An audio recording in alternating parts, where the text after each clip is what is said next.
Good evening बच्चों, मैं आपका स्वागत करता हूं आपके अपने YouTube चैनल पर सुरवेसर सिद्धांत क्लासेस अकोला। देखो, हमने पिछले लेक्चर नंबर 5 में इलेक्ट्रोकेमिस्ट्री का क्या देखा था, how to predict the product of electrolysis, और एक दो एग्जाम्पल भी लिए थे। अब ये जो टॉपिक है बहुत ही ज़्यादा महत्वपूर्ण है क्योंकि इस पर बहुत ज़्यादा क्वेश्चंस आते हैं। इस टॉपिक को टारगेट किया जाता है क्योंकि ये कंसेप्चुअल है और इसलिए हमें इसे बहुत ज़्यादा डिटेल में देखना है, बराबर है। तो हम आज कुछ एग्जांपल्स लेंगे, how to predict the product of electrolysis in presence of platinum electrode. तो देखो, शुरुआत में हम in presence of platinum electrode aqueous solution में इलेक्ट्रोलिसिस के प्रोडक्ट प्रेडिक्ट करने जा रहे हैं। तो सबसे पहले मैंने एग्जाम्पल लिया था, अलग अलग एग्जाम्पल लिए थे, वापस आज कुछ एग्जाम्पल दोहरा देता हूं मैं। अब देखेंगे हम how to predict the product of electrolysis of aqueous NaCl और उससे रिलेटेड कुछ पॉइंट देखेंगे हम। तो एक्वस NaCl का इलेक्ट्रोलिसिस ऑलरेडी हम देख चुके हैं, वापस से कुछ पॉइंट्स हमें देखना है उसमें। अब हर एक एग्जांपल में ऐसे हम पॉइंट्स देखेंगे ताकि इस पर आने वाले सारे के सारे सवालों का जवाब तुम्हें एकदम आसानी से देते आएगा, बराबर है। तो एक्वस NaCl की जब हम बात करते हैं तो यहाँ पे दो कटायन होते हैं, Na positive and H positive, and दो अनायन होते हैं, Cl negative and OH negative and. अब कैथोड के पास क्या होगा, तो कैथोड के पास कटायन रिडक्शन में जाएगा, इन दोनों में से कोई तो भी एक, एंड एनोड के पास क्या होगा, कोई तो भी अनायन ऑक्सीडेशन में जाएगा। प्लैटिनम इलेक्ट्रोड की बात कर रहे हैं हम, in presence of platinum electrode. अब हमें दोनों में से रिडक्शन में जाने की टेंडेंसी किसकी ज्यादा है पता है, क्योंकि हमने वो सीक्वेंस लर्न किया है। तो इसलिए यहाँ पे कैथोड के पास H पॉजिटिव आयन रिडक्शन में जाएंगे और क्या तैयार करेंगे, H2 गैस। इसलिए हमें कैथोड के पास क्या मिलेगा, H2 गैस मिलेगा as a product during electrolysis of aqueous NaCl। Similarly हमने देखा था एट एनोड कौन सा प्रोडक्ट मिलेगा हमें इलेक्ट्रोलिसिस के वक्त, तो Cl नेगेटिव आयन जो है वो ऑक्सीडेशन में जाता है और हमें क्या मिलता है, Cl2 गैस मिलता है। तो ये प्रोडक्ट रहेंगे इलेक्ट्रोलिसिस ऑफ एक्वस NaCl के, at cathode H2 gas and at anode Cl2 gas हमें मिलेगा, बराबर है। अब जैसे जैसे हम इलेक्ट्रोलिसिस करते जाएंगे तो Na पॉजिटिव आयन की रिडक्शन में जाने की टेंडेंसी कम होने की वजह से वो रिडक्शन में नहीं जा पाएगा, उसके बदले में कौन जाएगा, H पॉजिटिव आयन। और हमने ये भी देखा कि H पॉजिटिव आयन जो है वो सॉल्यूशन के खत्म होते ही नहीं, क्योंकि वाटर जो है वो रिवर्सिबली डिसोसिएट होता है। वीक इलेक्ट्रोलाइट होने की वजह से ये इक्विलिब्रियम एस्टेब्लिश होगा, ये भी हमने बताया था। अब जैसे जैसे H पॉजिटिव आयन रिडक्शन में जाते जाएंगे, H पॉजिटिव आयन का कॉन्सेंट्रेशन फॉल होगा, तो जैसे जैसे कॉन्सेंट्रेशन ऑफ प्रोडक्ट फॉल होता है तो अकॉर्डिंग टू ली चार्टियर प्रिंसिपल क्या होता है, रिएक्शन फॉरवर्ड डायरेक्शन में जाता है। इसलिए मोर एंड मोर वाटर क्या होगा, डिसोसिएट होगा, forming more and more H positive ion. अब जो H पॉजिटिव आयन तैयार हो रहे वो तो रिड्यूस भी हो रहे, मतलब H पॉजिटिव आयन की संख्या टाइम के चलते कम होते जा रही है, लेकिन OH नेगेटिव आयन की संख्या टाइम के साथ बढ़ते जा रही है। जब किसी भी सॉल्यूशन में OH नेगेटिव आयन का कॉन्सेंट्रेशन बढ़ता है तो हम बोलते कि उसका pH बढ़ रहा है। इसलिए with time during electrolysis of aqueous NaCl pH of the solution increases. अब pH पूछा तो हम इंक्रीजेस बोलेंगे, pOH पूछा तो जैसे जैसे OH नेगेटिव आयन का कॉन्सेंट्रेशन बढ़ता है तो pOH क्या होते जाएगा, कम होते जाएगा। तो आपको ये ध्यान में रखना है कि with time during electrolysis of aqueous NaCl pH of the solution increases, pOH of the solution decreases, क्योंकि OH नेगेटिव आयन कॉन्सेंट्रेशन जैसे जैसे बढ़ता है तो pOH कम होगा, pH क्या होगा, बढ़ेगा। अब जैसे जैसे समय बीतेगा, वाटर इलेक्ट्रोलिसिस में जा रहा है, वाटर डिसोसिएट हो रहा है तो उसकी क्वांटिटी कम होगी, वाटर की क्वांटिटी कम होगी तो आयन भी एक दूसरे के करीब आएंगे और सॉल्यूशन ठीक बनते जाएगा। फाइनली पूरा वाटर गायब होने के बाद क्या तैयार होगा, सॉल्यूशन में नीचे सॉलिड NaOH। इसलिए हमें थर्ड प्रोडक्ट मिलता है एट द बॉटम, कौन सा, सॉलिड NaOH। तो ये एग्जांपल हम ऑलरेडी देखे, ये पॉइंट्स हमें ध्यान में रखने थे कि with time during electrolysis of aqueous NaCl pH increases and with time pOH decreases due to increase in OH negative ion concentration। Finally जब पूरा प्रोसेस हो जाएगा तो वाटर पूरा का पूरा गायब हो जाएगा वहां से और हमें क्या मिलेगा, NaOH। इसलिए इलेक्ट्रोलिसिस ऑफ एक्वस NaCl हमें कितने प्रोडक्ट देता है, 3, H2 at cathode, Cl2 at anode and NaOH at the bottom in solid state. अब ऐसे ही कुछ एग्जांपल्स हम देख लेते। हम इलेक्ट्रोलिसिस करेंगे एक्वस सॉल्यूशन ऑफ HCl का, जब हम HCl का इलेक्ट्रोलिसिस करेंगे तो what are the product at cathode and anode. तो वापस से हम देख लेते हैं एक्वस HCl पानी में जब हम ऐड करेंगे, सॉल्यूशन तैयार करेंगे HCl का, तो क्या तैयार होगा, H positive ion and Cl negative ion. तो HCl ने दो आयन तैयार किए, पानी में भी डिसोसिएशन होगा आयन के प्रेजेंस में, H positive ion OH negative ion तैयार होंगे। अब देखो इस केस में कटायन एक ही है, स्पेसीज एक है, बराबर है। HCl से तैयार होने वाला H पॉजिटिव एंड वाटर से तैयार होने वाला positive one and the same है, मतलब यहाँ पे एक ही कटायन है, और एक ही कटायन है तो कोई कंपटीशन नहीं, उस बेचारे को ही क्या होना पड़ेगा, रिडक्शन में जाना पड़ेगा। इसलिए एक्वस HCl का जब हम इलेक्ट्रोलिसिस करेंगे बाय यूजिंग प्लैटिनम इलेक्ट्रोड, तो कैथोड के पास हमें क्या मिलेगा, H2 गैस मिलेगा due to reduction of H positive ion. तो we will get H2 gas at cathode. At anode क्या होगा, अब हमें सीक्वेंस मालूम है, इन दोनों अनायन में से कौन जाएगा ऑक्सीडेशन में, एक्वस सॉल्यूशन में, Cl नेगेटिव, और इसलिए हमें क्या मिलेगा, Cl2 गैस मिलेगा एनोड के पास, बराबर है। तो जब हम एक्वस HCl का इलेक्ट्रोलिसिस करते हैं तो एट कैथोड हमें H2 गैस मिलेगा और एट एनोड हमें क्या मिलेगा, Cl2 गैस मिलेगा, बराबर है। अब हम एग्जांपल लेते हैं एक्वस AgNO3 का। एक्वस AgNO3 का सॉल्यूशन जो है उसमें फिर कितने आयन होंगे, Ag positive ion, NO3 negative ion, और इन आयन के प्रेजेंस में वाटर का भी डिसोसिएशन थोड़ा बहुत क्या होगा, फेवर किया जाएगा, वाटर भी डिसोसिएट होगा forming H positive ion OH negative ion. इसका मतलब यह है कि एक्वस AgNO3 में 4 आयोनिक स्पीसीज है, 2 कटायन और 2 अनायन। अब हमने सीक्वेंस देखा है, इन दोनों कटायन में से रिडक्शन में जाने की क्षमता किसकी ज्यादा है, Ag पॉजिटिव की, इसलिए कैथोड के पास हमें क्या मिलेगा, Ag मिलेगा। तो Ag positive accept electron and get reduce at cathode, what will we get, solid silver हमें मिलेगा कैथोड के पास। तो एक्वस AgNO3 का जब इलेक्ट्रोलिसिस करते हैं हम, तो वहां पे कैथोड के पास हमें प्रेफरेंशियली क्या मिलता है, सिल्वर, इसलिए कैथोड की साइज क्या होगी, ग्रो होगी, क्योंकि उस पर ऊपर क्या होता है, सिल्वर डिपॉजिट होता है। तो प्लैटिनम का जो हमने इलेक्ट्रोड लिया था उसके ऊपर सिल्वरी व्हाइट कलर का सिल्वर क्या होगा, डिपॉजिट होगा, उसकी साइज ग्रो होगी, तो कैथोड के पास हमें सिल्वर एज अ प्रोडक्ट मिला। अब एनोड के पास क्या मिलेगा, तो what will be the product at anode during electrolysis of aqueous AgNO3। तो यहाँ पे 2 अनायन है, और 2 अनायन में से अब हमें सीक्वेंस पता है तो हम बता सकते हैं, प्रेडिक्ट कर सकते हैं किसका ऑक्सीडेशन फेवर किया जाएगा, OH नेगेटिव आयन का ऑक्सीडेशन फेवर किया जाएगा।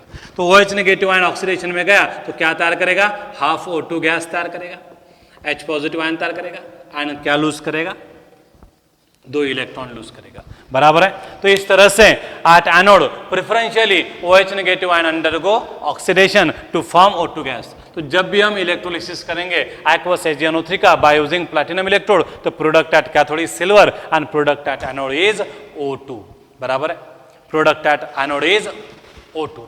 अब यहां पे देखो OH नेगेटिव आयन कंटिन्यूअसली क्या हो रहा है, ऑक्सीडेशन में जा रहे हैं, OH नेगेटिव आयन की संख्या कम हो रही है। OH नेगेटिव आयन की संख्या कम अगर होगी तो वाटर के डिसोसिएशन को समय के साथ और फेवर किया जाएगा, मतलब रिएक्शन कहां जाएगी, फॉरवर्ड डायरेक्शन में जाएगी। जैसे जैसे OH नेगेटिव आयन कम होने जाएंगे वाटर के डिसोसिएशन को फेवर किया जाएगा, और इसलिए H पॉजिटिव आयन का कॉन्सेंट्रेशन सॉल्यूशन में बढ़ेगा, बराबर है। तो during electrolysis of aqueous AgNO3 with time what happens, concentration of H positive ion increases, therefore pH of the AgNO3 solution decreases, pOH of the AgNO3 solution increases। तो generally हम IUPAC system के अनुसार pH के term में ही बात करते हैं, लेकिन आपको ये भी मालूम होना चाहिए, इसलिए मैं pH एंड pOH दोनों साथ साथ ले रहा हूँ। तो क्या बच्चों आपको सच में समझ में आया? अगर सवाल ऐसा आया आपको कि during electrolysis of aqueous AgNO3 what happens to the pH, या फिर pH of the solution and blank space, तो आप वहां पे क्या लिखोगे? तो एक्वस AgNO3 में रिडक्शन में कौन जाएगा, Ag पॉजिटिव आयन, और ऑक्सीडेशन में कौन जाएगा, OH नेगेटिव आयन। वाटर के डिसोसिएशन को फेवर किया जाएगा और ज़्यादा तादाद में, बहुत ज़्यादा तादाद में H पॉजिटिव आयन तैयार होंगे। मतलब धीरे धीरे सॉल्यूशन में H पॉजिटिव आयन की संख्या बढ़ेगी तो सॉल्यूशन क्या बनेगा, मोर and more and more acidic बनेगा, इसलिए उसका pH डिक्रीज होगा एंड POH इंक्रीज होगा। तो आपका आंसर होगा, अगर ऐसा सवाल पूछा गया कि during electrolysis of aqueous HNO3 pH of the solution रिकम इज आएगा ब्लैंक स्पेस, तो आप वहां पे क्या लिखोगे, pH of the solution increases की decreases, pH decreases due to increase in H positive ion concentration. POH का पूछा तो आप क्या बोलेंगे, POH इंक्रीजेस। तो ऐसे कुछ सवाल आते हैं इन एग्जाम्पल पे, तो आपको इस तरह से सोचना पड़ेगा। आपके प्रैक्टिस के लिए मैं एक और एग्जाम्पल लेता हूं। अब इसमें जब पूरा पानी खत्म हो जाएगा एक्वस HNO3 के इसमें, तो क्या पीछे रहेगा, H पॉजिटिव आयन पीछे रहे थे और NO3 नेगेटिव आयन पीछे रहे थे। जैसे जैसे पानी की क्वांटिटी कम होगी तो H positive ion NO3 negative ion करीब आएंगे तो क्या तैयार होगा, HNO3 तैयार होगा। ठीक है, तो इस तरह से हम एक्वस HNO3 के इलेक्ट्रोलिसिस को देख सकते हैं। अब देखेंगे हम इलेक्ट्रोलिसिस ऑफ एक्वस CuSO4। अब एक्वस CuSO4 की बात करते हैं तो यहाँ पे Cu di positive ion, SO4 di negative ion होंगे और आयन के प्रेजेंस में वाटर भी डिसोसिएट होगा तो यहाँ पे H positive ion OH negative ion भी होंगे। तो एक्वस CuSO4 सॉल्यूशन में यहाँ पे 4 आयोनिक स्पीसीज है और प्रोडक्ट प्रेडिक्ट करना है। तो सीक्वेंस हमें मालूम है, इन कटायन में से किसके रिडक्शन में जाने की टेंडेंसी ज्यादा है, कॉपर की, इसलिए कैथोड के पास हमें क्या मिलेगा, कॉपर सॉलिड स्टेट में मिलेगा। तो कैथोड के पास क्या होगा, कॉपर हमें डिपॉजिट होता हुआ मिलेगा एंड एनोड के पास क्या मिलेगा, एनोड के पास अब SO4 di negative and OH negative, इन दोनों में से कौन ऑक्सीडेशन में जाएगा, तो आपको पता है OH नेगेटिव आयन, इसलिए OH नेगेटिव आयन वहां पे जाएगा ऑक्सीडेशन में, तो क्या मिलेगा, O2 गैस। बराबर है। तो जब कभी हम एक्वस कॉपर सल्फेट सॉल्यूशन का इलेक्ट्रोलिसिस करते हैं by using inert electrode like platinum, तो कैथोड के पास हमें कॉपर सॉलिड मिलेगा एज अ प्रोडक्ट, एनोड के पास हमें O2 गैस मिलेगा।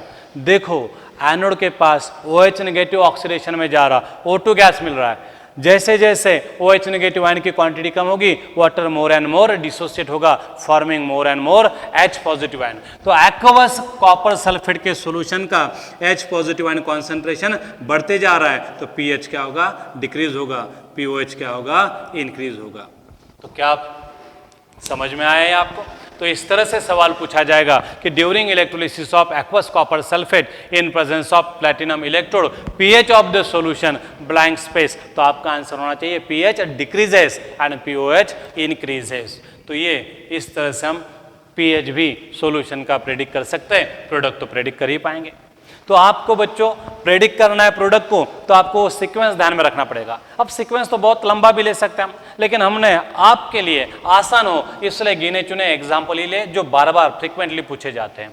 तो आपको इस तरह से ये प्रोडक्ट प्रेडिक्ट करते आएंगे। ठीक है, अब नोट्स में हमने 10-15 एग्जाम्पल लिए, वो भी आपको आ सकते हैं आसानी से। सिर्फ आपको ध्यान रखना है मोल्टन है कि एक्वस है। मोल्टन केस में कोई दूसरा रिएक्शन नहीं होता क्योंकि कंपटीशन नहीं है, लेकिन एक्वस सॉल्यूशन में प्रोडक्ट दूसरे मिलने की पॉसिबिलिटी है। एक और एग्जांपल लेते हैं, क्या मैं NaF का इलेक्ट्रोलिसिस कर सकता हूं? Is electrolysis of NaF in aqueous solution possible? तो इसका आंसर क्या होगा देख लेते हैं। चलो थोड़ा सा ध्यान दो, इधर NaF है और वो भी एक्वस स्टेट में है। जब मैं NaF को पानी में डालूंगा तो मुझे Na positive ion F negative ion मिलेंगे और साथ में वाटर से H positive ion OH negative ion भी मिलेंगे। तो NaF के एक्वस सॉल्यूशन में 4 आयोनिक स्पीसीज है, Na पॉजिटिव H पॉजिटिव ये 2 cation, F negative ion OH negative ये 2 अनायन। अब देखते हैं कि कैथोड के पास क्या मिलेगा। तो at cathode what will be our product? अब आप ही बता सकते हैं क्योंकि आपको सीक्वेंस मालूम है कटायन के रिडक्शन में जाने का। तो कौन होगा यहाँ पे रिड्यूस? कैथोड के पास H पॉजिटिव आयन, इसलिए हमें कैथोड के पास प्रोडक्ट क्या मिलेगा, H2 gas. H positive ion reduction में जा रहे हैं, H पॉजिटिव आयन की संख्या कम हो रही है, मतलब OH नेगेटिव आयन की संख्या बढ़ेगी। अब रहा है F negative ion OH negative, इन दोनों में से ऑक्सीडेशन में जाने की टेंडेंसी कौन सी है? अब देखो भाई, हमने तो आयन अनायन के ऑक्सीडेशन की जब टेंडेंसी बताई थी वहां पे F नेगेटिव नहीं लिया था, अब F नेगेटिव आया है। अब उसका सीक्वेंस क्या होगा? तो यहाँ पे सीक्वेंस मालूम भी नहीं रहा, तो आप दिमाग लगाकर, लॉजिक लगाकर आंसर दे सकते हो। ऑक्सीजन बड़ा है और फ्लोरीन छोटा है, बराबर है, साइज में फ्लोरीन छोटा है ऑक्सीजन से। फ्लोरीन छोटा है तो उसके वैलेंस इलेक्ट्रॉन न्यूक्लियस के करीब रहेंगे, तो फ्लोरीन अपने इलेक्ट्रॉन को क्या करेगा, कस के पकड़ेगा। मतलब due to smaller atomic size fluorine will attract its electron strongly, मतलब उसकी इलेक्ट्रॉन लूज करने की टेंडेंसी कम होगी, मतलब उसकी ऑक्सीडेशन में जाने की टेंडेंसी कम होगी। वही ओ डाई नेगेटिव आयन जो है वो बिग इनफ है, बिग है तो फिर उसकी इलेक्ट्रॉन लूज ले होंगे तो उसकी ऑक्सीडेशन में जाने की टेंडेंसी ज्यादा होगी। तो इन दोनों के तुलना में O की एटॉमिक साइज ज्यादा है, इसलिए इसके इलेक्ट्रॉन लूजली हेल्ड है, इसलिए ये फटाक से ऑक्सीडेशन में जाएगा और एनोड के पास हमें क्या मिलेगा, OH नेगेटिव से O2 गैस मिलेगा। ठीक है, तो during electrolysis of aqueous NaF, H positive ion undergoes reduction at cathode and gives H2 as a product, and OH negative ion undergoes oxidation at anode and gives O2 as a product. तो हमें product of electrolysis बताते आ रहे हैं aqueous NaF के, तो product at cathode H2 है and product at anode O2 है, बराबर है। अब यहाँ पे देखो H पॉजिटिव आयन रिडक्शन में जा रहा है and OH negative ion oxidation में जा रहा है, दोनों की क्वांटिटी कम हो रही है। और कैसे कम हो रही है, इधर 10 H पॉजिटिव आयन रिडक्शन में गए तो उधर क्या होंगे, 10 O die negative ion oxidation में जाएंगे, बराबर है। ध्यान देखो मैंने क्या बोला है, OH नेगेटिव आयन 10 बोला है, यहां पे अगर 10 H पॉजिटिव आयन रिडक्शन में जाते हैं तो वहां पे 10 OH नेगेटिव आयन ऑक्सीडेशन में जाएंगे, मतलब H positive and OH negative ion का कॉन्सेंट्रेशन इक्वली फॉल हो रहा है, मतलब H positive and OH negative ion का कॉन्सेंट्रेशन समय के साथ कांस्टेंट रह रहा है। तो H positive ion concentration is equal to OH negative ion concentration, और जब दोनों के कॉन्सेंट्रेशन सेम होते हैं तो pH एंड pOH दोनों सेम होते हैं और उसकी वैल्यू क्या रहेगी, फिक्स रहेगी। जब दोनों के कॉन्सेंट्रेशन सेम होते हैं तो सॉल्यूशन न्यूट्रल होता है, इसलिए pH equal to pOH is equal to क्या होगा रे, 7 होगा। हम रूम टेम्परेचर 298 की बात कर रहे हैं। तो जब मैं एक्वस NaF को इलेक्ट्रोलाइज करूंगा तो कैथोड के पास मुझे H2 गैस मिलेगा और एनोड के पास O2 गैस मिलेगा। इसका मतलब पूरा का पूरा वाटर इलेक्ट्रोलिसिस में जा रहा, H पॉजिटिव भी एंड OH नेगेटिव भी। Na पॉजिटिव भी इलेक्ट्रोलिसिस में नहीं जा रहा, F नेगेटिव भी इलेक्ट्रोलिसिस में नहीं जा रहा। तो क्या होगा, जैसे जैसे पानी की क्वांटिटी कम होगी तो Na positive ion and F negative ion एक दूसरे के करीब आएंगे और फाइनली क्या तैयार करेंगे, सॉलिड NaF। मतलब at the end of experiment हमें NaF एज इट इज वापस मिलेगा, वो इलेक्ट्रोलिसिस में नहीं गया है। मतलब जो हमें सवाल पूछा गया था, is aqueous NaF undergo electrolysis, तो इसका आंसर है नहीं। तो NaF के बदले में इलेक्ट्रोलिसिस में कौन गया, तो NaF के जगह पे इलेक्ट्रोलिसिस में कौन गया है, वाटर। वाटर के दोनों आयन इलेक्ट्रोलिसिस में गए, H पॉजिटिव भी एंड OH नेगेटिव भी। इसलिए H positive and OH negative ion का कॉन्सेंट्रेशन सॉल्यूशन में सेम रहेगा, और जब इन दोनों का कॉन्सेंट्रेशन सेम रहता है तो सॉल्यूशन न्यूट्रल रहता है। इसलिए 298 केल्विन पर मैंने pH कितना बताया है, 7 बताया है। तो this happens during electrolysis of aqueous NaF। अब एक और एग्जांपल लेते हैं आपके लिए, तो ये समझ में आया, आप इसे वापस से देख सकते हैं, एक एक पॉइंट आपका क्लियर हो जाएगा।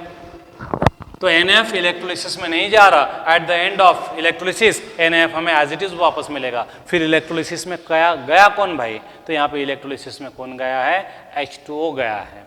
पानी की क्वांटिटी कम होती जाएगी तो NaF वापस से सॉलिड स्टेट में तैयार होगा at the end of reaction. अब एक और एग्जांपल हम लेते हैं NaOH का। तो इलेक्ट्रोलिसिस ऑफ एक्वस NaOH की बात करेंगे हम, क्या प्रोडक्ट मिल सकते हैं भाई। अब आपको तो प्रेडिक्ट करते आ रहा, फिर भी हम देख लेते हैं। तो यहां पे कितने आयंस होंगे, कटायंस होंगे 2 एंड अनायन एक ही होगा, क्योंकि दोनों ने वाटर भी OH नेगेटिव आयन तैयार करेगा और NaOH भी क्या करेगा, OH नेगेटिव आयन तैयार करेगा। तो यहाँ पे असल में सिर्फ 3 ही आयन है, 2 कटायन है और 1 अनायन है।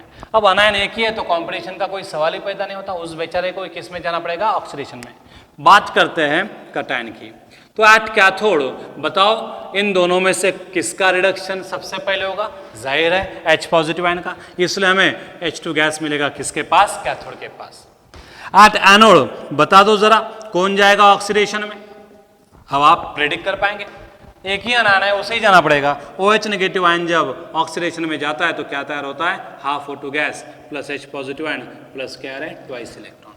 तो हमें यहाँ पे O2 गैस मिलेगा एनोड के पास as a product, H2 gas मिलेगा product as at a cathode. तो जब हम एक्वस NaOH का इलेक्ट्रोलिसिस करते हैं तो H2 एट कैथोड मिलता है, O2 एट एनोड मिलता है। Na पॉजिटिव आयन रिडक्शन में नहीं जाएगा, बराबर है।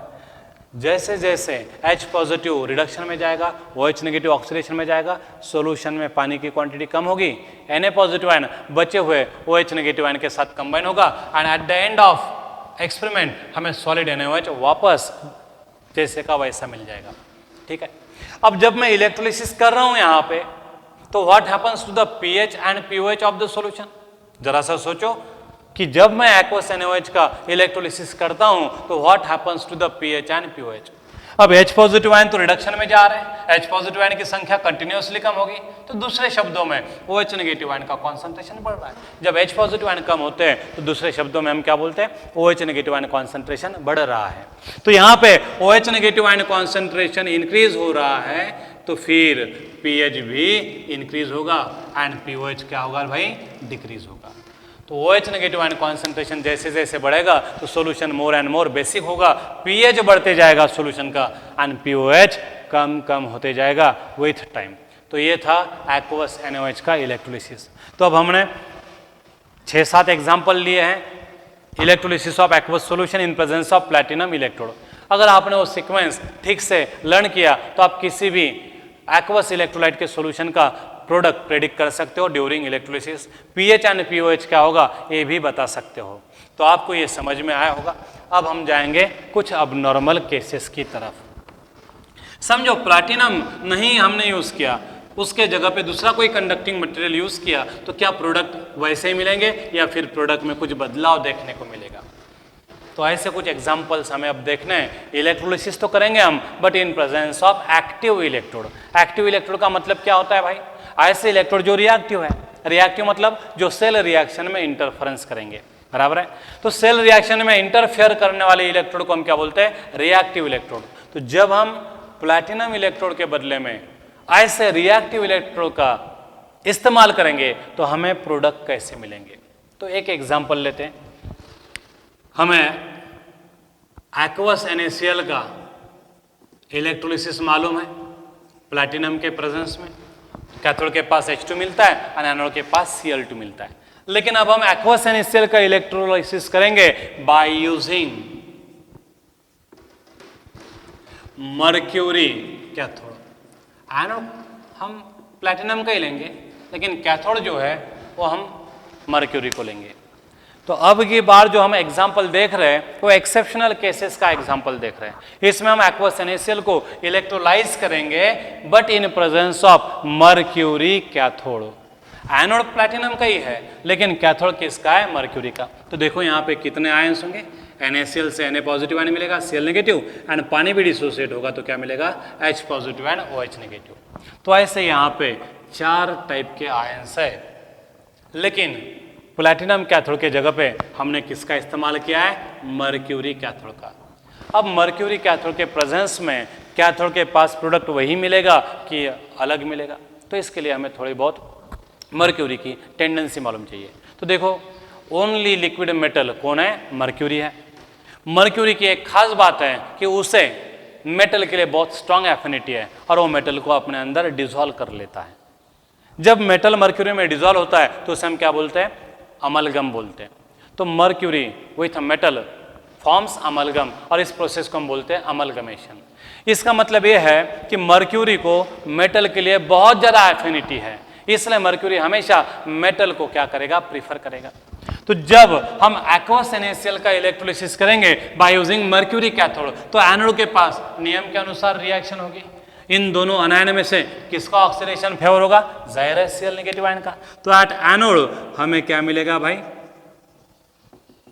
Cl2 gas as a product मिलेगा। तो एट एनोड हमें Cl2 गैस ही मिलेगा एज अ प्रोडक्ट, लेकिन एट कैथोड हमें अलग प्रोडक्ट मिलेगा।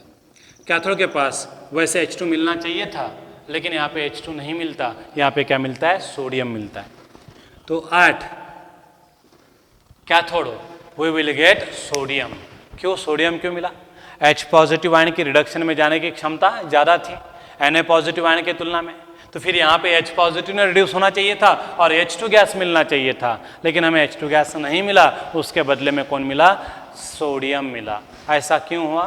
क्योंकि मर्क्यूरी को बहुत ज़्यादा एफिनिटी है सोडियम के लिए, क्योंकि वो मेटल है, बराबर है। इसलिए मर्क्यूरी H पॉजिटिव आयन के रिडक्शन के लिए पोटेंशियल को बढ़ा देगा और Na पॉजिटिव आयन के रिडक्शन के लिए पोटेंशियल कम कर देगा।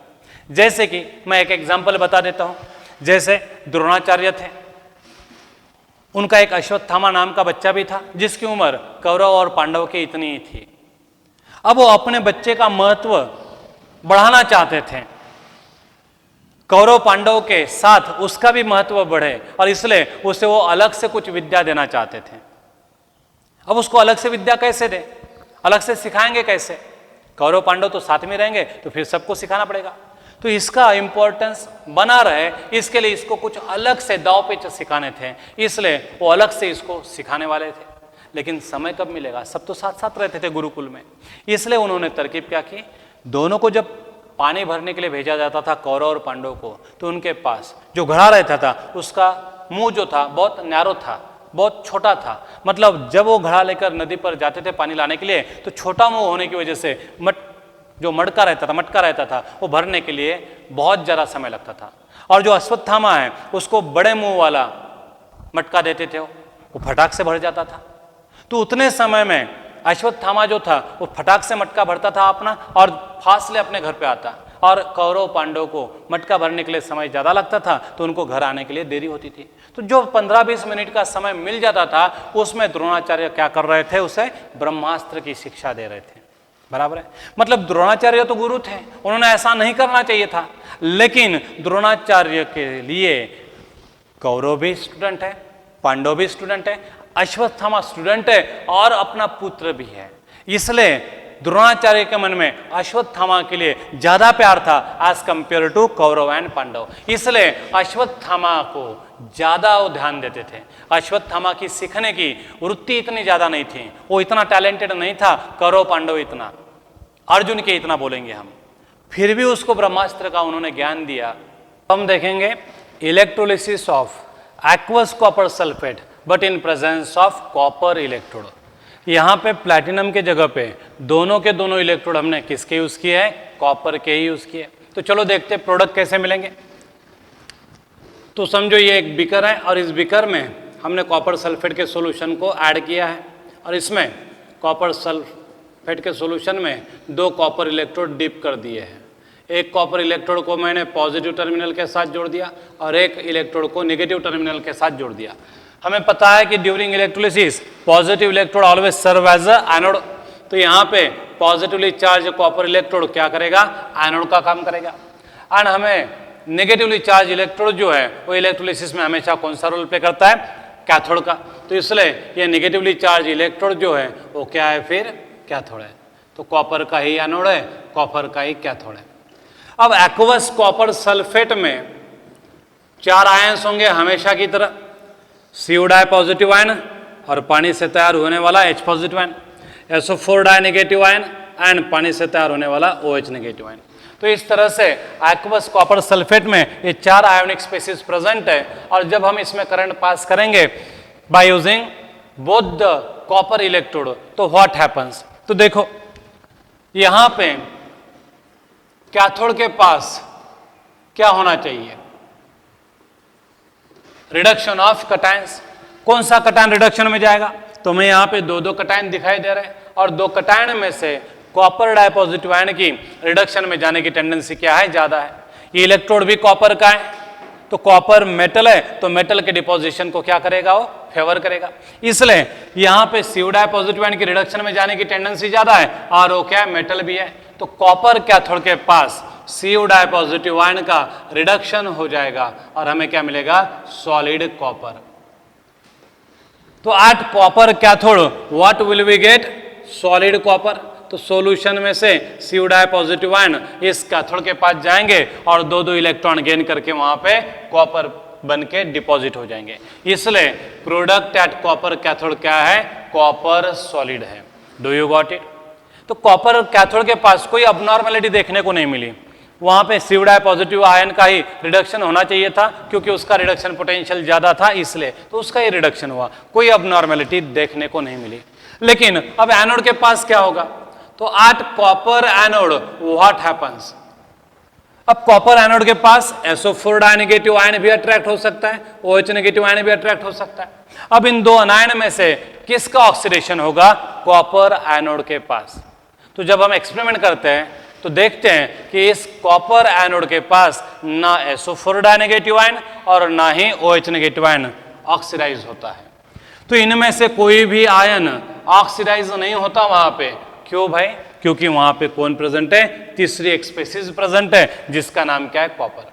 किसी भी नॉन मेटल अनायन के तुलना में मेटल एटम की ऑक्सीडेशन में जाने की टेंडेंसी ज्यादा है। देखो बच्चों, मैंने मेटल एटम कहा है, बराबर है। किसी भी नॉन मेटल अनायन के तुलना में मेटल एटम की ऑक्सीडेशन में जाने की टेंडेंसी ज्यादा रहती है, इसलिए SO4 डाइनेगेटिव OH नेगेटिव आयन से भी ऑक्सीडेशन में जाने की टेंडेंसी कॉपर की ज्यादा होगी। इसलिए इस कॉपर एनोड के पास कॉपर का ही ऑक्सीडेशन होगा। CO पॉजिटिव आयन सॉल्यूशन में चले जाएंगे एंड 2 इलेक्ट्रॉन लूज किए जाएंगे। तो copper atom from the copper anode gate converted into CO positive ion by losing 2 electron. तो एनोड के पास ऑक्सीडेशन होता है, तो ऑक्सीडेशन में जाएगा कौन, तो यहां पे दो नहीं तीन स्पेसीज है, OH negative ion, SO4 dinegative ion and copper खुद। किसी भी नॉन मेटल अनायन के तुलना में मेटल एटम की ऑक्सीडेशन में जाने की टेंडेंसी ज्यादा है, इसलिए यहां पे कॉपर के ऑक्सीडेशन को फेवर किया जाएगा। तो at copper anode copper undergoes oxidation according to this reaction. अगर कॉपर एनोड पर के कॉपर एटम ऑक्सीडाइज होने लगे तो CO पॉजिटिव आयन तैयार होंगे, और CO पॉजिटिव आयन आयोनिक होने की वजह से वाटर सोल्यूबल है, वो पानी में मिक्स हो जाएंगे। मतलब धीरे धीरे कॉपर का जो एनोड है वो गलने लगेगा, डिसॉल्व होने लगेगा, क्योंकि कॉपर खुद क्या हो रहा है, वहां पे ऑक्सीडाइज हो रहा है, बराबर है। अब जितने CO पॉजिटिव आयन कैथोड के पास डिपॉजिट हुए हैं, बराबर उतने ही CO पॉजिटिव आयन क्या होते हैं, सॉल्यूशन में उतर भी जाते हैं। तो कॉपर एनोड से CO एटम ऑक्सीडाइज होकर सॉल्यूशन में चले जाते हैं। तो जब हमने एक्सपेरिमेंट किया तो देखा कि जितने CO पॉजिटिव आयन सॉल्यूशन में से कैथोड पर डिपॉजिट होते हैं, उतने ही कॉपर एटम ऑक्सीडाइज होकर सॉल्यूशन में चले जाते हैं। मतलब सॉल्यूशन में CO पॉजिटिव आयन का कॉन्सेंट्रेशन जो है वो क्या रहेगा, कांस्टेंट रहेगा समय के साथ, क्योंकि जितने CO पॉजिटिव आयन तैयार हो रहे हैं उतने CO पॉजिटिव आयन गायब भी हो रहे हैं, इसलिए CO पॉजिटिव आयन का कॉन्सेंट्रेशन क्या रहेगा, कांस्टेंट रहेगा। Do you got it. अब यहां पे ऑक्सीडेशन में भी कॉपर जा रहा है, रिडक्शन में भी कॉपर जा रहा है। अगर मैं इन दोनों का नेट रिजल्टेंट लिखूंगा, दोनों का नेट रिजल्टेंट लिखूंगा तो क्या होगा, copper copper cancel, copper dipositive ion cancel, electron electron cancel, मतलब as a resultant no reaction seems to be occur there, बराबर है। तो वहां पे कोई भी रिएक्शन होते हुआ नहीं दिखाई देगा, क्योंकि जितने कॉपर डाइपॉजिटिव आयन गायब होते हैं उतने कॉपर डाइपॉजिटिव आयन तैयार होते हैं, इसलिए नेट रिजल्टेंट रिएक्शन इज 0। मतलब वहां पे एक्चुअल केस में कोई रिएक्शन नहीं होगी, कोई रिएक्शन नहीं होगी। इसका मतलब CO पॉजिटिव आयन का concentration constant, SO4 dinegative ion का कॉन्सेंट्रेशन कांस्टेंट रहेगा with time. H positive ion reduction में गया नहीं, ऑक्सीडेशन में भी गया नहीं OH नेगेटिव आयन, तो इनका भी कॉन्सेंट्रेशन क्या रहेगा, सेम, क्योंकि जब वाटर डिसोसिएट होता है तो जितने H पॉजिटिव आयन तैयार हुए उतने OH नेगेटिव आयन तैयार होंगे। अब ये रिएक्शन में नहीं जा रहे तो इनका भी कॉन्सेंट्रेशन क्या रहेगा, कांस्टेंट। तो इसका मतलब ये हुआ कि जब हम एक्वस कॉपर सल्फेट का इलेक्ट्रोलिसिस करेंगे by using the copper electrode, तब नेट रिजल्टेंट रिएक्शन क्या होगी, 0, क्योंकि कॉपर का आयन रिडक्शन में जा रहे हैं एंड कॉपर के एटम ऑक्सीडेशन में जा रहे हैं। तो इन दोनों को मैं जोड़ देता हूं redox reaction, net cell reaction के लिए, तो मुझे क्या मिलता है, no reaction occurs there. Copper dipositive ion का कॉन्सेंट्रेशन समय के साथ कांस्टेंट है, SO4 डाइनेगेटिव आयन का भी कॉन्सेंट्रेशन कांस्टेंट रहेगा। वाटर रिएक्शन में जा ही नहीं रहा तो H positive ion OH negative ion का कॉन्सेंट्रेशन भी क्या रहेगा, सॉल्यूशन में कांस्टेंट। मतलब किसी भी स्पेसीज का कॉन्सेंट्रेशन समय के साथ नहीं बदल रहा, मतलब actually there occurs no electrolysis, बराबर है। तो जब मैं एक्वस कॉपर सल्फेट का इलेक्ट्रोलिसिस करूंगा by using the copper electrode, then there will be no electrolysis, neither cation nor anion undergo oxidation और रिडक्शन एज अ रिजल्टेंट। बराबर है, इसलिए वहां पे कॉपर सल्फेट सॉल्यूशन का कॉन्सेंट्रेशन कांस्टेंट रहेगा, पानी की अमाउंट भी कम ज्यादा नहीं होगी, मतलब पूरा सॉल्यूशन का कॉन्सेंट्रेशन क्या रहेगा, constant. Do you got it? तो इस तरह से सवाल पूछा जाएगा इस पर कि if copper sulphate is electrolyse in aqueous medium bye using copper electrode, concentration of copper sulphate and blank space होगी आगे, और नीचे ऑप्शन होगा decreases, increases, remain constant, can not be predicted. तो आप क्या लिखोगे, रिमेन्स कांस्टेंट लिखोगे, क्योंकि वहां पे रिजल्टेंट रिएक्शन कितनी है, 0। बराबर है, no reaction will occur there. तो इस तरह का ये electrolysis of aqueous copper sulphate था बाय यूजिंग कॉपर इलेक्ट्रोड। क्या सिर्फ ये कॉपर सल्फेट के साथ ही होता है? नहीं, जब भी हम किसी मेटल के सॉल्ट को इलेक्ट्रोलाइज करेंगे by using the electrodes of same metal, तब हमें ये फिनोमिनन देखने को मिलेगा। मैंने क्या कहा, जब भी हम किसी मेटल सॉल्ट को इलेक्ट्रोलाइज करेंगे by using the same metal electrode, तब हमें यही फिनोमिनन देखने को मिलेगा। चलो एक और एग्जांपल रिपीट करते हैं AgNO3 का। तो हम AgNO3 का इलेक्ट्रोलिसिस करेंगे, लेकिन again by using silver electrode. अब सिल्वर इलेक्ट्रोड जो है वो इनर्ट नहीं है प्लैटिनम के इतना, मतलब वो सेल रिएक्शन में इंटरफेयर करता है। जैसे कॉपर ने यहाँ पे सेल रिएक्शन में इंटरफेयर किया, वैसे सिल्वर का भी इलेक्ट्रोड इनर्ट नहीं है, तो क्या करेगा, सेल रिएक्शन में इंटरफेयर करेगा। तो हम देखेंगे electrolysis of aqueous AgNO3 by using silver electrode. अब ये सिर्फ कॉपर सल्फेट के साथ ही नहीं होगा, ये किसी भी मेटल सॉल्ट को जब हम उसी मेटल के इलेक्ट्रोड के प्रेजेंस में इलेक्ट्रोलाइज करेंगे तो ऐसा ही फिनोमिनन हमें देखने को मिलेगा। चलो अगेन इमेजिन करो कि हमारे पास क्या है, एक्वस AgNO3 का सॉल्यूशन है, सिल्वर नाइट्रेट। यहाँ पे Ag का ही कैथोड है एंड Ag का ही क्या है, एनोड है। तो both the electrodes are made up of Ag। तो एक्वस AgNO3 में कितने आयंस होंगे भाई, Ag पॉजिटिव भी होगा, NO3 नेगेटिव भी होगा, H पॉजिटिव भी होगा एंड OH नेगेटिव भी होगा। अब जब मैं इस सॉल्यूशन में से करंट पास कर दूंगा तो कैथोड के पास इन दोनों में से किसका रिडक्शन होगा। अब हमने सीक्वेंस देखा है, Ag पॉजिटिव आयन की रिडक्शन में जाने की टेंडेंसी ज्यादा है as compare to H positive ion, और इलेक्ट्रोड भी सिल्वर का है तो सिल्वर को फेवर करता ही है। वैसे नियम के अनुसार Ag पॉजिटिव ने डिस्चार्ज होना चाहिए था और Ag पॉजिटिव ही डिस्चार्ज हो रहा है। तो एट कैथोड व्हाट हैपन्स, तो एट सिल्वर कैथोड क्या होगा, तो Ag positive cations silver cathode के पास जाएंगे, वहां से वो एक इलेक्ट्रॉन गेन करेंगे और सिल्वर एटम में कन्वर्ट होंगे। ये सिल्वर एटम सिल्वर रॉड पर डिपॉजिट होंगे और इसलिए सिल्वर कैथोड की साइज समय के साथ ग्रो होते जाएगी। तो at silver cathode Ag positive ion preferentially undergoes reduction by accepting one electron and get deposited on silver cathode in the form of Ag atom। इसलिए सिल्वर कैथोड का size बढ़ता हुआ दिखाई दिया मैंने यहाँ पे। तो इस तरह से इस सिल्वर इलेक्ट्रोड की साइज बढ़ेगी। अब एनोड के पास क्या होगा, तो at Ag anode what happens, देखो अब एनोड के पास कौन है, NO3 नेगेटिव आयन भी है, OH नेगेटिव आयन भी है, तो यहां पे ये दोनों आयन है। क्या ये दोनों ऑक्सीडेशन में जाएंगे। अब तो जब हम एक्सपेरिमेंट करते हैं रियल में तो हम देखते हैं कि ना ही NO3 नेगेटिव आयन और OH नेगेटिव आयन ऑक्सीडाइज हुआ है। फिर ऑक्सीडाइज हुआ कौन है, तो वहां पे जब हम देखते हैं तो वहां पे ऑक्सीडाइज कौन होता है, सिल्वर। क्यों भाई सिल्वर क्यों, क्योंकि अगेन वही है, कोई भी मेटल प्लैटिनम छोड़ के, किसी भी अनायन के तुलना में कोई भी मेटल प्लैटिनम छोड़ के ऑक्सीडेशन में जाता है, क्योंकि वो क्या होता है, रिएक्टिव होता है, वो प्लैटिनम जैसा इनर्ट नहीं रहता। इसलिए इन अनायंस के प्रेजेंस में यहाँ पे प्रिफरेंशियली ऑक्सीडेशन में कौन जाएगा, सिल्वर ही ऑक्सीडेशन में जाएगा, NO3 नेगेटिव OH नेगेटिव नहीं जाएगा। इसलिए सिल्वर एनोड के पास रिएक्शन क्या होगी, ऑक्सीडेशन ऑफ सिल्वर, तो हमें क्या मिलेगा, Ag पॉजिटिव एंड इलेक्ट्रॉन। तो यहाँ पे सिल्वर एनोड में से सिल्वर के एटम ऑक्सीडाइज होके Ag पॉजिटिव बन के सोल्यूशन में डिसॉल्व हो जाएंगे बाय लिविंग द इलेक्ट्रॉन। तो यह है हमारी ऑक्सीडेशन हाफ सेल रिएक्शन और ये हमारी रिडक्शन हाफ सेल रिएक्शन। और हमें पता है जब हम reduction and oxidation half cell को जोड़ देते हैं तो हमें क्या मिलता है, कंप्लीट रिडॉक्स रिएक्शन, जिसे हम नेट सेल रिएक्शन भी बोलते हैं। तो देखो यहाँ पे अगर दोनों को देखेंगे तो जो रिएक्ट हुआ है यहाँ पे वही प्रोडक्ट तैयार हुआ, यहाँ पे जो तैयार हुआ है यहाँ पे वही रिएक्ट हुआ है। तो ये क्या होगा, कैंसल, मतलब as a resultant there occurs no reaction. तो जब हम एक्वस AgNO3 को इलेक्ट्रोलाइज करेंगे by using the silver electrode, then net redox reaction क्या आएगी, जीरो।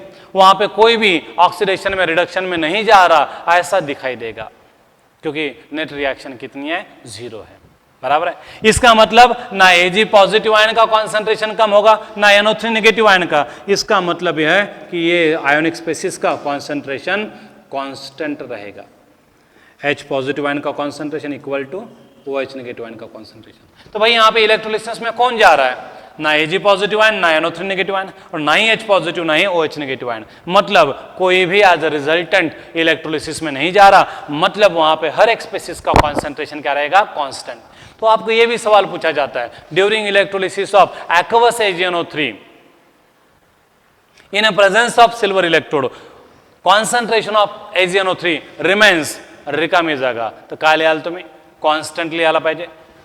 तो यहाँ पे AgNO3 का कॉन्सेंट्रेशन क्या रहेगा, कांस्टेंट रहेगा। तो इस पर से हमें एक याद आया, ध्यान में आया, हमने ऑब्जर्व किया ये कि कॉपर सल्फेट हो या AgNO3 हो, कोई भी मेटल सॉल्ट को जब हम उसी मेटल के इलेक्ट्रोड लेकर इलेक्ट्रोलाइज करते हैं तो वहां पे कोई इलेक्ट्रोलिसिस नहीं होता, ना मेटल सॉल्ट इलेक्ट्रोलिसिस में जाता है और ना ही वाटर इलेक्ट्रोलिसिस में जाता है। अगर वहां पे कोई इलेक्ट्रोलिसिस नाम की प्रोसेस नहीं हो रही है तो वहां पे हर एक स्पेसिस का कॉन्सेंट्रेशन क्या रहेगा, समय के साथ कांस्टेंट रहेगा। Do you got it. तो इस तरह का ये अबनॉर्मल केस था जो हमें मालूम होना चाहिए। प्लैटिनम इलेक्ट्रोड के प्रेजेंस में अलग बात होती है एंड सिल्वर इलेक्ट्रोड के प्रेजेंस में अलग बात होती है। तो इस तरह का ये पॉइंट हमें मालूम होना चाहिए। हर एक किताब में इस पर सवाल पूछे गए हैं, तो आपको ये समझ में आया तो आप एक बार वापस रिवाइज करके देख सकते हो। कॉपर सल्फेट में जैसे हुआ था वैसे ही AgNO3 में हुआ है।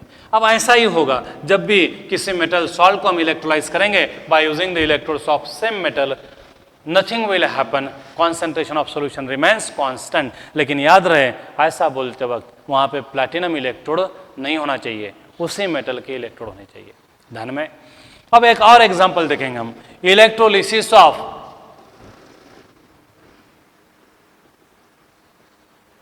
इन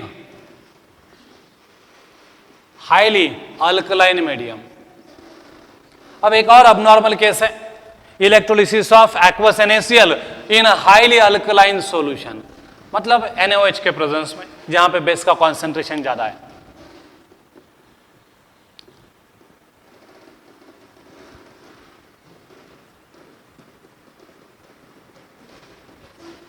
तो यहां पे इलेक्ट्रोड हम प्लैटिनम के ही रखेंगे। तो अब हमारा एक और एबनॉर्मल केस है, electrolysis of aqueous NaCl in highly alkaline solution in presence of platinum electrode. ठीक है, तो देखो ये बिकर है, इस बिकर में मैंने NaCl सॉल्यूशन को फिलअप किया है जो बहुत ही ज्यादा अल्कलाइन है। तो यहाँ पे कौन से आयन होंगे, Na positive, Cl negative, H positive भी होगा, थोड़ा बहुत वाटर डिसोसिएट होगा तो, और लार्ज अमाउंट ऑफ क्या होंगे, OH नेगेटिव आयन। तो OH नेगेटिव आयन कॉन्सेंट्रेशन क्या होगा, लार्ज होगा, क्योंकि सॉल्यूशन क्या है, हाईली अल्कलाइन है। तो जब मैं करंट पास करूंगा तो क्या होगा, तो एट कैथोड कौन सी रिएक्शन होगी। अब Na positive ion, H positive ion है वहां पे, दोनों में से रिडक्शन में जाने की टेंडेंसी किसकी ज्यादा है, H पॉजिटिव आयन की, और इलेक्ट्रोड प्लैटिनम का ही है, मतलब कोई अबनॉर्मैलिटी नहीं होगी।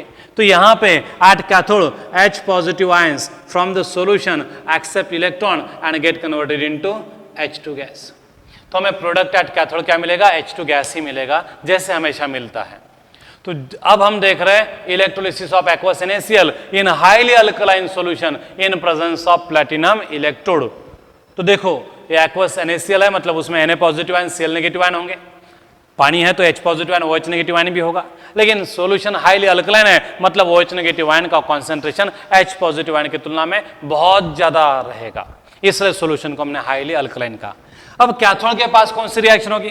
तो कैथोड के पास H पॉजिटिव आयन रिडक्शन में जाएगा, नियम के अनुसार उसने ही जाना चाहिए। एनोड के पास क्या होगा? अब एनोड के पास अब नॉर्मेलिटी देखने को मिलेगी। देखो एनोड प्लैटिनम का ही है, एनोड प्लैटिनम का ही है, एंड कौन से आयन है? Cl negative ion and OH negative ion. अब प्लैटिनम एनोड के पास वैसे देखे जाए तो किसने ऑक्सीडाइज होना चाहिए था? Cl नेगेटिव आयन ने। OH नेगेटिव आयन का नंबर नहीं लगना चाहिए। तो नॉर्मली जब हम एक्वस NaCl लेते हैं न्यूट्रल मीडियम में तो प्लैटिनम एनोड के पास Cl नेगेटिव आयन का ऑक्सीडेशन होता है। लेकिन जब हमने न्यूट्रल मीडियम के जगह हाईली अल्कलाइन मीडियम का इस्तेमाल किया तो वहां पे Cl negative ion OH negative ion होगा, लेकिन OH नेगेटिव आयन का कॉन्सेंट्रेशन ज्यादा है, मेजॉरिटी उसकी ज्यादा है। तो प्लैटिनम एनोड के आजू बाजू में किसकी मेजॉरिटी ज्यादा रहेगी? OH नेगेटिव आयन की मेजॉरिटी ज्यादा रहेगी, क्योंकि उसकी संख्या बहुत ज्यादा है। इसलिए इस इलेक्ट्रोड के आजू बाजू में मैक्सिमम आयन किनके होंगे? OH नेगेटिव आयन के होंगे। Cl नेगेटिव आयन बहुत कम होगा, बराबर है। अब एनोड के आजू बाजू में maximum concentration OH negative ion का ही है, Cl नेगेटिव आयन संख्या में कम है। तो यहाँ पे ये इलेक्ट्रोड Cl नेगेटिव की राह देखते नहीं बैठेगा, जो भी उसके पास है उसे क्या किया जाएगा? ऑक्सीडाइज करेगा। इसलिए एट एनोड Cl नेगेटिव नहीं, कौन जाएगा ऑक्सीडेशन में? OH नेगेटिव, और हमें क्या मिलेगा? Half O2 gas plus H positive ion plus क्या मिलेगा? Twice electron. तो जब हम हाईली अल्कलाइन मीडियम की बात करते हैं तो एनोड के पास OH नेगेटिव आयन को ही हमेशा ऑक्सीडाइज करना है।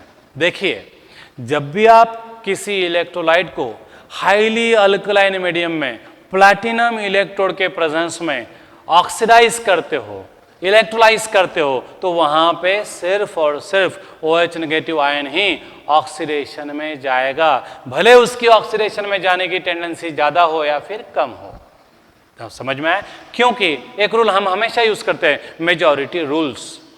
जिसकी मेजॉरिटी है वो जीतता है, जिसकी मेजॉरिटी नहीं होती वो जीतता नहीं है। तो यहां पे मेजॉरिटी OH नेगेटिव आयन की है, 2 OH नेगेटिव आयन। यहां पे OH नेगेटिव आयन के ऑक्सीडेशन में जाने की टेंडेंसी नहीं थी, क्योंकि सेल ही उसे नकारता था, क्योंकि OH नेगेटिव आयन किसका प्रॉब्लम क्रिएट करता था? ओवर पोटेंशियल का। उसे मिनिमाइज करने के लिए सेल किससे प्रीफर करती थी? Cl नेगेटिव आयन को। लेकिन ये कब की बात है? जब सॉल्यूशन न्यूट्रल हो। लेकिन जब हम हाईली अल्कलाइन सॉल्यूशन का इस्तेमाल करते हैं तो वहां पे एनोड के आजू बाजू में भीड़ ज्यादा रहती है, किसकी? OH नेगेटिव आयन की। और इसलिए मेजॉरिटी रूल्स इस हिसाब से OH नेगेटिव आयन का ही ऑक्सीडेशन होगा, और ऐसे केस में हमें प्रोडक्ट एट एनोड क्या मिलेगा? O2 मिलेगा। तो जब भी आप NaCl को इलेक्ट्रोलाइज करोगे इन highly alkaline medium bye using platinum electrode, तो प्रोडक्ट एट एनोड जब पूछा जाएगा तो भूल के भी Cl2 नहीं बताना चाहिए। क्या बताना चाहिए आपने? Product at anode O2 gas बताना चाहिए। जब आप O2 बताओगे तो आपका आंसर क्या होगा? सही होगा। Do you got it? तो क्या कहा मैंने? जब भी हम एक्वस NaCl को हाईली अल्कलाइन मीडियम में प्लैटिनम इलेक्ट्रोड के प्रेजेंस में इलेक्ट्रोलाइज करेंगे तो Cl नेगेटिव नहीं OH नेगेटिव आयन ऑक्सीडेशन में जाएगा और हमें प्रोडक्ट एट एनोड O2 मिलेगा इंस्टेड ऑफ Cl2। तो इसलिए एक अबनॉर्मल केस थी, वो भी हमने देख लिया। तो जब भी हाईली अल्कलाइन मीडियम ऐसा बोला जाएगा तो आप बिना सोचे समझे एनोड के पास OH नेगेटिव आयन का क्या करना है? आपको ऑक्सीडेशन करना है। बिना सोचे समझे आपको एनोड के पास प्रोडक्ट कौन सा बताना है? O2 गैस बताना है। समझ में आए? अब ऐसा ही एक एग्जांपल देखेंगे हम, electrolysis of copper sulphate in presence of platinum electrode in highly acidic medium. Electrolysis of aqueous copper sulfate in highly acidic solution in presence of platinum electrode। अब देखो मेरे भाई, हमारे पास aqueous solution of copper sulfate है, मतलब यहाँ पे CO positive ion होंगे, SO4 डाई नेगेटिव आयन होंगे। aqueous solution है तो H पॉजिटिव आयन भी होगा, OH नेगेटिव आयन भी होगा। प्लैटिनम की इलेक्ट्रोड है। अब देखो हम एक्वस कॉपर सल्फेट को इलेक्ट्रोलाइज कर रहे हैं bye using platinum electrode, but in highly acidic medium. जब हाईली एसिडिक मीडियम होता है तो H पॉजिटिव आयन का कॉन्सेंट्रेशन OH नेगेटिव आयन की तुलना में काफी ज्यादा होगा, बराबर है। अब यहां पे कैथोड के पास क्या होगा? तो व्हाट हैपेंस एट कैथोड? तो देखो कैथोड के पास कटायंस अट्रैक्ट किए जाएंगे क्योंकि वो निगेटिवली चार्ज है, वहां पे कटायन का रिडक्शन किया जाएगा। तो यहां पे CODI positive and H positive ऐसे दो कटायन है और हमें पता है नियम के अनुसार रिडक्शन में जाने की कैपेसिटी किसकी ज्यादा है, CODI पॉजिटिव आयन की। फिर उसने रिडक्शन में जाना चाहिए था और हमें प्लैटिनम कैथोड के पास क्या मिलना चाहिए था, कॉपर मिलना चाहिए था।